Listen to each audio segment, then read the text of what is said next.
Kami sungguh sangat yakin kalau setiap orang menghayati agamanya apapun agamanya, maka patologi sosial, kriminal, korupsi dan sebagainya itu akan sangat drastis berkurang. La yasriqu sariq wa huwa mu'minun, tidak akan mencuri seorang pencuri kalau dia beriman. Wa la yazni zani fa huwa mu'minun, tidak akan mungkin berzina kalau dia beriman. Nah sekarang ini pencurian, korupsi dan sebagainya merajalela. Perzinahan Bu, Bapak, kalau membaca datanya BKKBN, malu Ibu. Malu kalau saya ungkapkan di sini, tapi apa boleh buat saya memberikan satu contoh.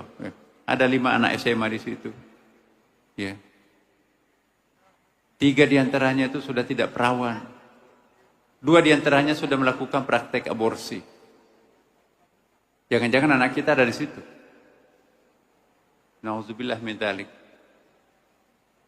Apa jadinya umat Islam kalau seperti ini? Maka itu perlu juga pendidikan karakter.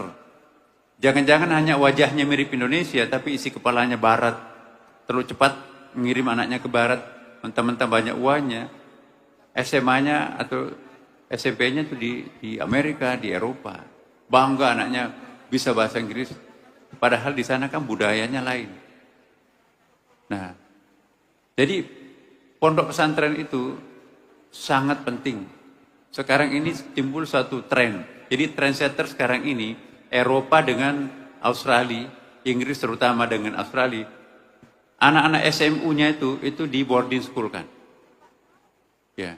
Sedangkan di Amerika itu homeschooling. Karena sekolah-sekolah itu sekarang ini tidak lagi menyumbangkan pendidikan moral yang bisa diandalkan. Bahkan ada yang mengatakan merusak. Jarak antara sekolah dengan rumah, disitulah rusaknya anak kita. Maka itu kalau di pondok pesantren, ini ada seorang profesor dari Inggris. Madrasah atau sekolah yang paling canggih sekarang ini adalah pondok pesantren. Jadi mereka merekomendasikan bahwa anak-anak remaja itu seharusnya di boarding school kan, dipesantrenkan. Dan ini di Australia, sekolah-sekolah yang unggulan itu di boarding.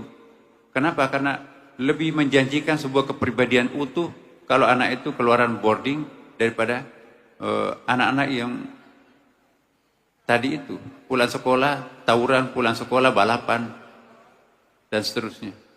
Jadi ibu-ibu, ajaklah anak-anak kita untuk mencintai madrasah dan sekolah di madrasah. Jangan-jangan ibunya muslimat, tapi anaknya disekolahkan di sekolah-sekolah lain, bukan di madrasah. Ya, jadi nanti nyesal, dunia akhirat ibu menyesal. Anak-anak kita perlu, tanggung jawabnya itu besar.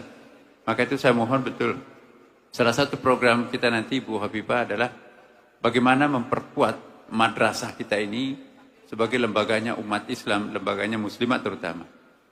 Ya. Bangga kalau anaknya itu masuk di sekolah umum, di sekolah unggulan. Tapi minder kalau anaknya masuk di pondok pesantren. Jadi seolah-olah pondok pesantren itu sekolah kelas 2 gitu ya, second class.